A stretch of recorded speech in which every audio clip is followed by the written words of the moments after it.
All right. So, now that you guys have got some experience with Zentangles, um, I've been seeing them, they've been coming out really, really awesome. We are going to start prepping our paper for the next project that we're going to do. Okay? So, in your art packet that I sent home of materials, there's a big piece of very thick paper. This is actually watercolor paper. Okay, it's in a square. It's got a nice rough surface to it, and that's going to help with the watercolor when we get there. Okay, but we are going to combine that with the Zentangles that we've done already. So we need to divide this paper up into different sections. You're going to need to have 3 separate large sections for watercolor. And then you're going to have sections for Zentangles. Let me show you what I mean. Now, you can use a ruler if you want, or any kind of straight edge will work. All right, we're using straight edges because we're going to tape off the Zentangle work before we do the watercolor so that the watercolor doesn't get on it and the edges of the tape are nice and straight. So we're going to need to use something straight to divide this up. All right, so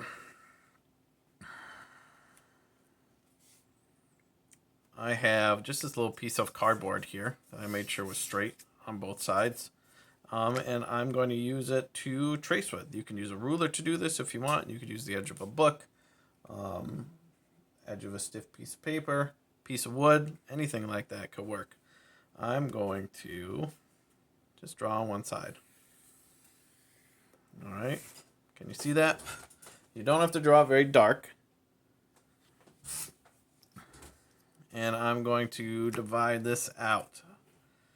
I'm going to have 1, 2, 3 sections for my watercolor. And so I'm going to create almost like a backwards Y shape here in the center.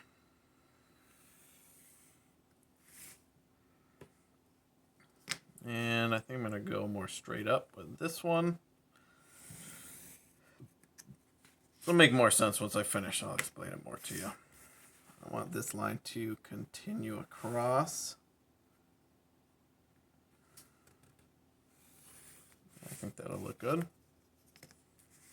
And then this section will go up to the top.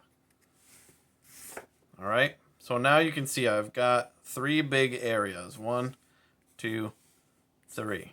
These are going to be my watercolor areas that we do when we come back.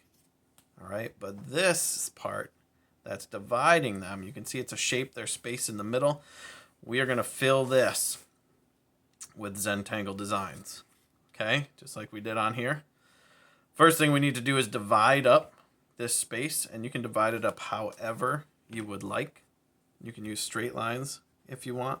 You can use curved lines. I like the string that we talked about before. So I'm probably going to go in and just make some curvy lines that go back and forth from one edge to the other.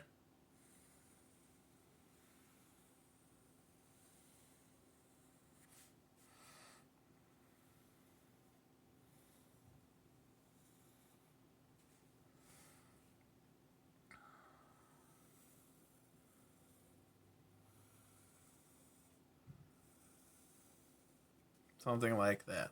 All right. You can see I've got lots of different spots now for my Zentangles. 1, 2, 3, 4, 5, 6, 7, 8, 9, 10, 11, 12, 13.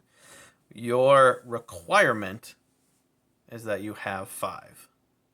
If you've got more than 5, fantastic. This is definitely more than 5. I like to do a bunch of different designs. If you're not really into Zentangles, just use 5. All right. And you can make this area smaller so you don't have to do quite so much with it. All right. But here are your goals. At least 3 big sections for paint that we're not going to do until we get back to school. Sections dividing up that are going to be used for Zentangles. Those sections are divided into at least 5 different sections so you can fill those with Zentangles. Once this is done, going back to my pen, looking at my designs I did before, picking out some of my very favorite ones, and putting them right into here.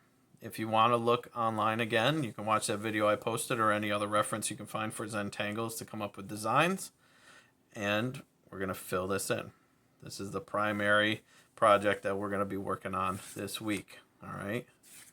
Now what I have here, all this section, this is probably about as much Zentangling as these 3 Zentangle tiles combined. All right. So take your time. Don't let your hand cramp up. Take breaks if you need to.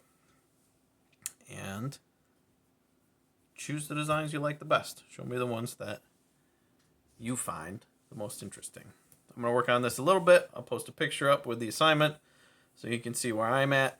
And I'll show you when it's done too. Good luck.